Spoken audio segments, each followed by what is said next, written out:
Adiala jail کے باہر P T I کارکنان کا صحافیوں پر تشدد، دیگر صحافیوں نے پی ٹی آئی کارکنوں سے بچایا۔ صحافیوں نے علیمہ خان کی پریس کانفرنس کا بائیکاٹ کر دیا۔ پولیس نے تشدد کرنے والی پی ٹی آئی کارکنان کو حراست میں لے لیا۔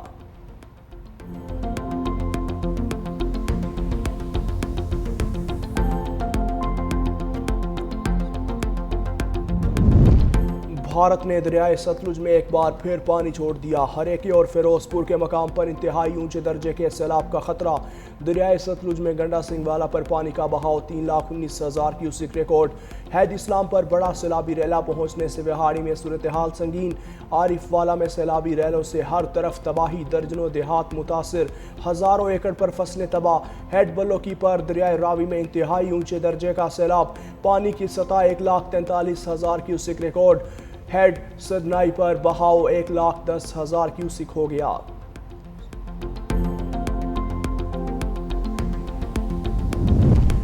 دریائے چناب کی موج اور لہروں نے جلال پور پیروالا کو گھیر لیا۔ شہر ڈوبنے کا خدشہ، فلڈ ایمرجنسی نافذ۔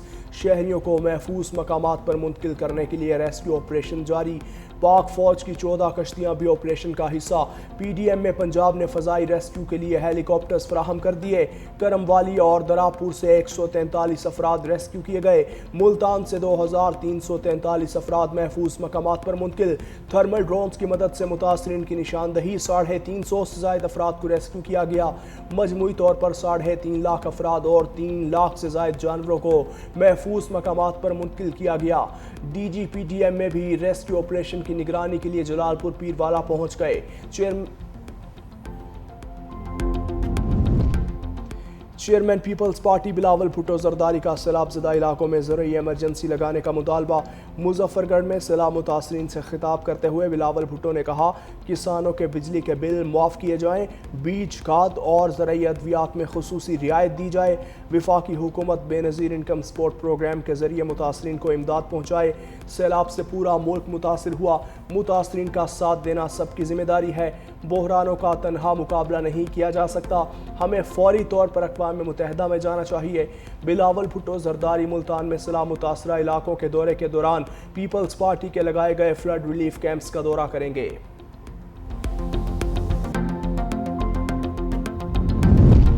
سندھ میں انتہائی اونچے درجے کے سیلاب کا الرٹ جاری۔ گڈو بیراج پر پانی کی سطح 4,01,626 کیوسک ریکارڈ۔ سکھر بیراج پر پانی کا لیول 3,40,766 کیوسک ہو گیا۔ حالیہ بارشوں سے دریائے سندھ بفر گیا۔ پپلا کے علاقے کچا شاہ نواز والا میں دریائی کٹاؤ سے تباہی، مسجد سمیت متعدد گھر اور پرائمری اسکول دریا برد۔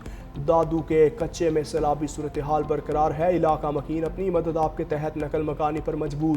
کھڑی فصلیں سیلابی پانی میں ڈوب گئیں۔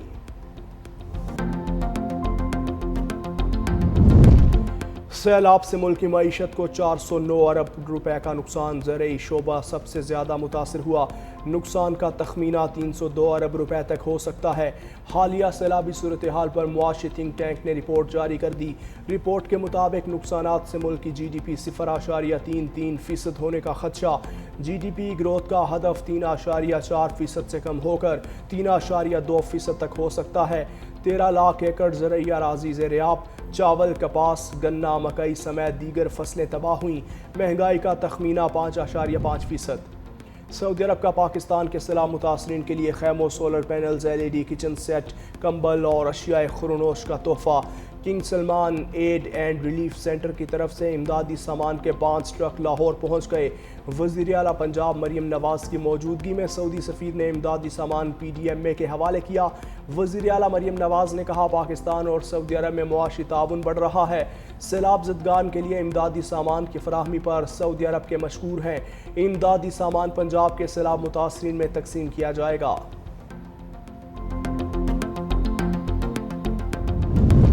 متحدہ عرب امارات کی بحریہ کے commander major general Hamid Mohammed Abdullah کی joint staff head quarter Rawalpindi آمد۔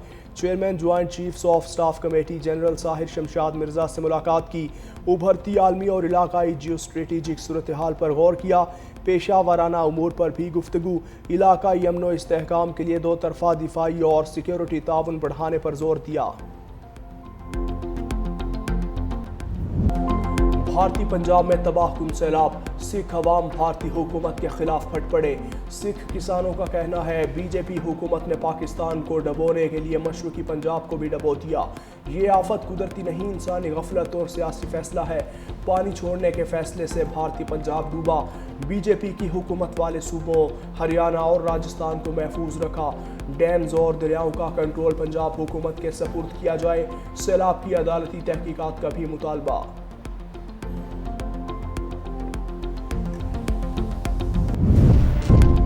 امن، استحکام اور ترقی کا آپس میں گہرا تعلق ہے۔ سیکیورٹی کے بغیر امن کا قیام ممکن نہیں۔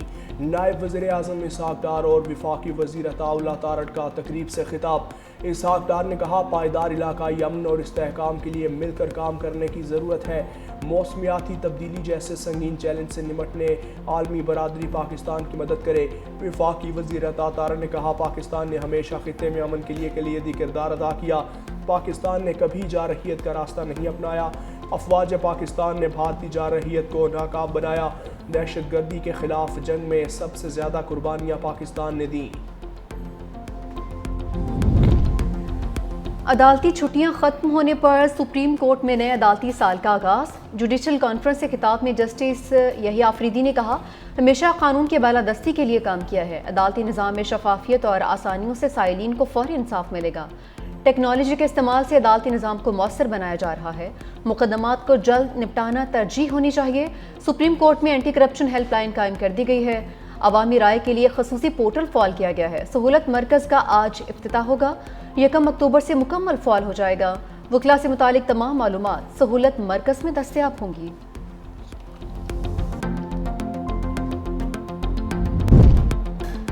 امریکی صدر ڈونلڈ ٹرمپ روس یوکرین جنگ بندی معاہدے کے لیے پرعزم یورپی ممالک کو مذاکرات کے لیے امریکہ آنے کی دعوت بھی دے دی۔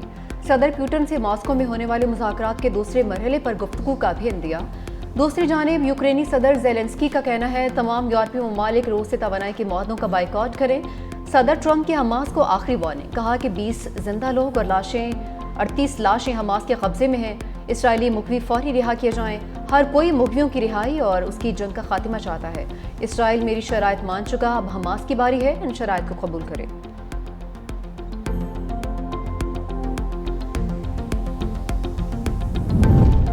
اسرائیلی وزیر دفاع کی غزہ پر آج رات بڑے حملے کی دھمکی، کہا حماس نے یرغمالیوں کو رہا نہ کیا اور ہتھیار نہ ڈالے تو غزہ کو مکمل تباہ کر دیا جائے گا۔ اسرائیل کے غزہ پر وحشیانہ حملے بھی جاری، مزید 87 فلسطینی شہید، 400 سے زائد زخمی۔ بے گھر فلسطینیوں کی پناہ گاہوں اور عمارتوں پر بھی بمباری، ایک اور بلند عمارت کو تباہ کر دیا۔ بھوک اور قحط سے مزید 6 فلسطینی بھی جان کی بازی ہار گئے۔ شہداء کی تعداد 64,000 سے بڑھ گئی۔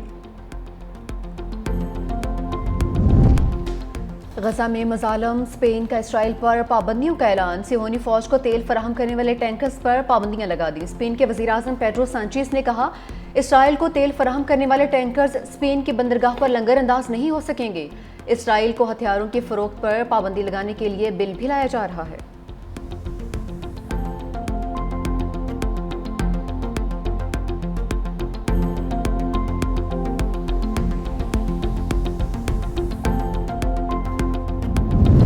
ایران نے بین الاقوامی پابندیاں اٹھانے کے بدلے جوہری پابندیاں قبول کرنے پر آمادگی ظاہر کر دی۔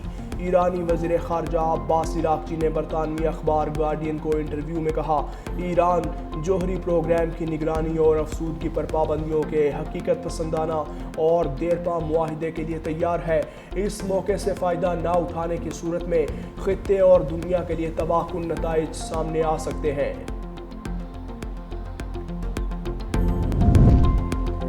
آسٹریلیا کی عدالت نے مشروم مرڈر کیس کا فیصلہ سنا دیا۔ شوہر، ساس اور سسر کو زہریلے مشروم کھلا کر مارنے والی خاتون کو 33 سال قید کی سزا سنا دی۔ 50 سالہ ایرن نے 2023 میں شوہر، سسر اور ساس کو قتل کیا تھا۔